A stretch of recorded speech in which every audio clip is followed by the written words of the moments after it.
Hello everyone, I am Talisman and welcome to my library. In today's video we're going to be looking over the books that I read for August of 2025.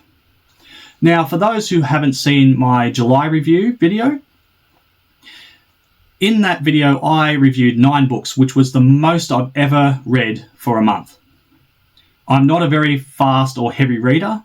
I'll read at my own pace, and sometimes it takes me longer to get through a book than it might take another, So that was the biggest part of me. And I felt like I was in a bit of a reading slump because I read so much. And then it got to August, and the first book I chose was really hard for me to get into at times and really hard for me to read. And because of that, I only got to read 3 books this month. It was like my passion got sapped a bit. Which was a bit of a sorry state, but it happens. Life goes on. So before I get into the reviews of any of these books, just some general housekeeping. These are my own thoughts and opinions, and you are free to disagree all you like or have your own idea. I'm willing to discuss it if you think differently, or we can just accept each other's opinion and just leave it at that. Whatever you choose, as long as it's respectful. I'm happy for anything. So we've got that out of the way. The next thing is, if you see my eyes dart down over here, it's because I've got some notes written down which will help me refresh my memory if I forget something. And that can happen because I've got life just like everybody else happening around me, and sometimes I forget things. So you see me dart down, that's why. So to start off with, the book that was really hard for me to get through and was draining a lot, which was Pay the Piper by George A. Romano and Daniel Kraus. So with this book, it's set in 2019 in Louisiana in a town called Alligator Point. The town has a population of 141 people, and one of these people is Renee Pontiac, who was a 9-year-old girl. Renee is a very big believer of recording everything. She has a journal, she records birthdays, people's names, death dates, anniversaries, you name it, she'll record it. And she has the town's history almost recorded in these journals that she has. So, much like everybody else in the town, Renee has heard of the stories and legends of an entity called the Piper. And when some children start dying around the place, the legend of the Piper almost feels way too real. And now the citizens of Alligator Point are starting to realize it's time to pay the piper. That's the premise of the story. And when I first heard about it, I thought, wow, this is really interesting, really intriguing. It was recommended as a really good horror book, and you would not be disappointed. So I wanted to read it. And after reading it, I really have mixed feelings about it. To start off with, though, this book was written by George A. Romano, but he never got to finish it. So Daniel Kraus stepped in and took over. Many people say that they can't tell the difference between the writer's styles. So you can't tell where one starts and ends and the other one starts and ends. Like they sort of fluently go intertwine with each other, which I disagreed with. I think I could clearly see where each one started and ended, which brings me to my first point with how jarring it was. Because it starts off with how, when the characters speak to each other, it's very Cajun. It sounds like a Cajun person speaking and someone trying to record exactly how they sound. So the words are very hard to understand, and they're not written properly enough for you to grasp what they're saying. But that's just my opinion. Because of that, like I said, it was hard to get into, and I had to reread certain things 3 to 4 times to fully understand what was said. So it was really difficult in that respect. But when later on down the track, that same character that might have been talking at the start talks again, and they're talking fluent English like there's no problem. There's no accent involved. And that was really hard for me to get behind. It was that chop and change to me was night and day between the writers. And obviously they're two different writers, so you're going to get that. But that's just, to me, that's just how it felt. It just felt really jarring. So that's point number one. The point number two that was really hard for me to get behind was there was little to no explanation with a lot of things. And what I mean by that is Renee Pontiac is the main character. She prefers to be called Pontiac, but there's no real reason as to why she likes that. She doesn't like her first name. Why doesn't she like it? And no one explains it to. It's not really evident. It's implied, but there's nothing there to say, yes, definitively this is it. And because of that ambiguity there, it's a bit jarring. I want a clear, decisive, yes, this is it. And with that, when there's characters calling her Renee or mention the name Renee, she doesn't bite. She doesn't flinch. Like, there's no reason for her to not like that name. It just felt out of place. There's another character in that, which I think she's between 17 to 19. I can't remember the exact age, but she was a character I really enjoyed. And they called her Pork Fat. She calls herself Pork Fat, but there's no reason to it. Even her description doesn't give any reason as to why she's called this. So it just felt out of place and a bit jarring. Like, I just didn't understand it. And that's probably just my naivety with it, I guess. But I just wish there was explanations to things like that. Little things. It doesn't have to be big, just little things like that. But I really enjoyed Pork Fat's character. She was a very interesting character for how long she's in the book. She's definitely an interesting character. Much like the Piper. The Piper is, once again, a very interesting, very mysterious character where you don't know what they are or who they are. And there's a moment about 30% into the book, I think, 25 to 30% in the book, involving a character and the Piper. And it was by far my favourite part of the book. It was absolutely brilliant. It was graphic. It was gory. It was disgusting. It was unimaginable, but it worked and it was gripping, and it was to the point where I went, wow, now it's picking up. I'm loving this part. And as great as that scene was, because it is by far my favourite part of the entire book, it had no follow-up. It just sort of went to the wayside. The rest of the story involving the Piper, even though the Piper was present and they were mentioned a lot and kept relevant throughout the story, it felt flat. Like it just needed more of what that scene reoccurring throughout it, that gripping, that horror reoccurring to keep me invested, because there was nothing there. The discoveries and the revelations throughout the story just wasn't enough to keep me gripped and invested. It was almost predictable in a way, which was a bit of a letdown. And I found that those three things were the main cause of the jarring and the struggle to get through it. The other thing is there is a moment or a few moments where there's sexual connotations and sexual moments that are mentioned throughout the story. They're not explicit, they're not in your face, so to speak, but they're there, and the characters that are involved were really hard for me to get behind and understand, and I didn't like that part. I really, really didn't. To me, it just felt wrong. But, sometimes things happen and you can't help it. Just like in life, it happens here in the books too. It made the story a little more adult, but it wasn't something I was interested in or even liked. I thought it was very jarring. It took me out of the book because I went, what in the world was that? What did I just read? And I had to read back over and go, no, I'm sorry, I don't find that interesting.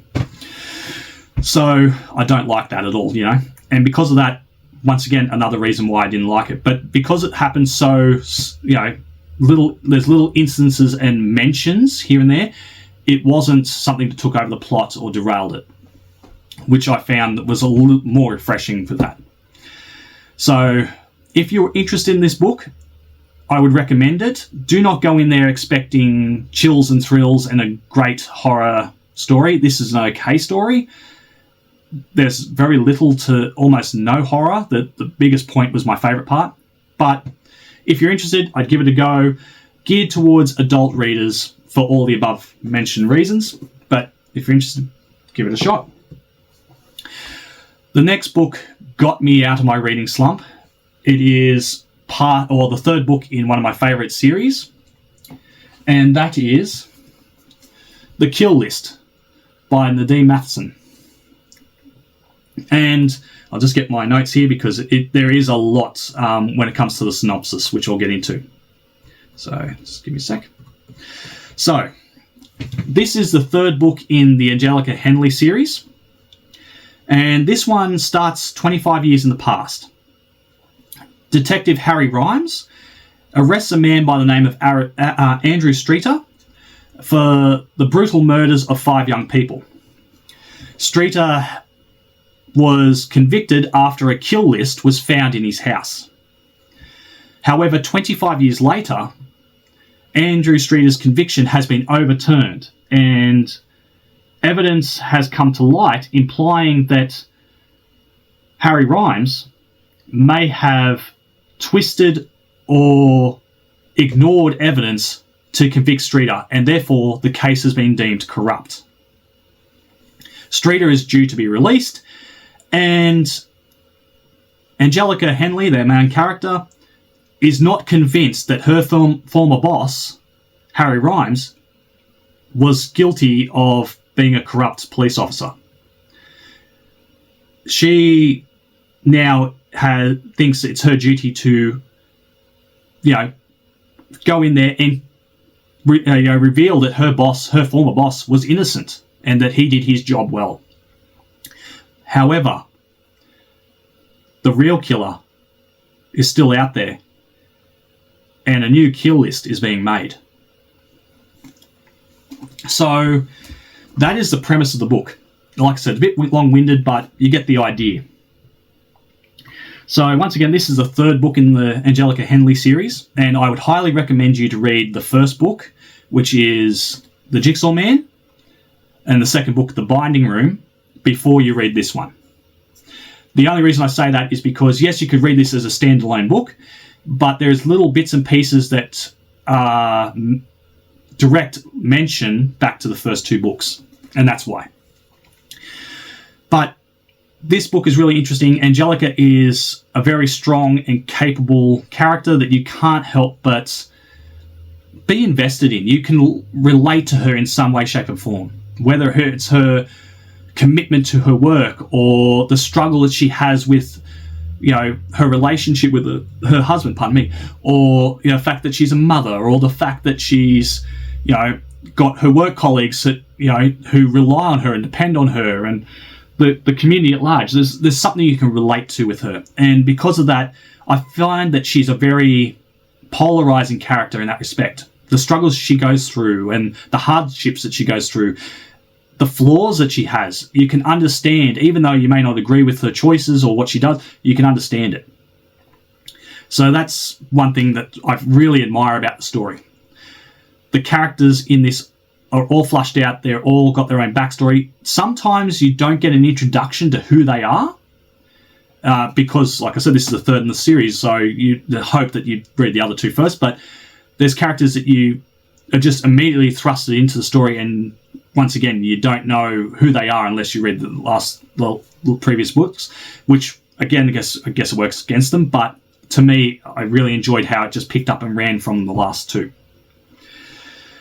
So, really well done. This book really shows what it's like to be a police officer in the modern era, or a detective in the modern era, the struggles that they go through with the victims, the struggles they go through with the perpetrators, the struggles they go through with each other, their relationships with their family, and the dynamics and power dynamics between different government authorities and groups. It's really well done and really well explored, and Nadine Matheson really does capture that extremely well in this book. So I can't praise this story enough for what it actually delivers. I would say because of what is involved within the story, I would gear it towards adult readers and adult readers only. It is quite descriptive with locations and crime scenes and bodies and smells and, you know, the disgusting behaviour that some people go through and do to each other. So it is something that to consider. If you are someone who has been a victim of crime or a victim of assault or anything like that, probably not for you. But it is a really good book. Highly recommend it. Definitely check out the first two if you're interested. And yeah, I hope you really like it too, because I love this series. It's a great series. It was actually the first book, The Jigsaw Man, was the first book that got me out of a reading slump many years ago, back in 2021. So yeah, it has a special place in my heart, this series. Yeah. So I encourage you, please give it a go. All right, it's time to now talk about the last book that I read for August, and it was a little bit of a disappointment, I'm not going to lie. So the book in question is Nothing But Blackened Teeth by Cassandra Khor. The story follows Kat, a young woman who goes to Japan with her friends looking for the perfect wedding venue.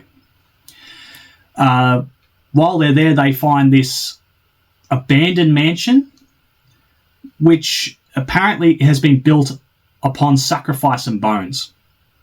And as they stay in this mansion, their personal feelings, their lies, their love and responsibilities all come to light, along with a ghost bride with a black smile and a hungry heart. That's pretty much the premise of the book. It's a 120-page novella, and when I first saw it, I thought, brilliant, this is going to be a Japanese-inspired horror story with gripping moments, because it's only 120 pages, so they're going to compact everything into 120 pages. It's going to be brilliant. It's going to be great. And to be honest with you, when I finished reading it, I was feeling disappointed, underwhelmed in a lot of ways. Like it was flat. It was set in Japan, which was great. Big tick. It had a history to it and built atmosphere. Tick. That's about it. There was supposed to be a horror story. There was little to no horror. I found myself not even scared, not even flinching, nothing. There was no emotion evoked from me from the story, which was a letdown, I'm not going to lie. The characters had poor chemistry. Most of them argued with each other or had little digs or shots at each other. There was very little friendship involved in any of it. For friends, they were more enemies. The bride always made shots at the main character, Kat, because she doesn't like her. Kat always made comments towards her because she didn't like her. But they're friends and they're all invited to on this trip. Like, it just really didn't make sense to me. The biggest connection that the book implied multiple times between any of the characters, of the 5 characters, was that at some point, most of them had slept together.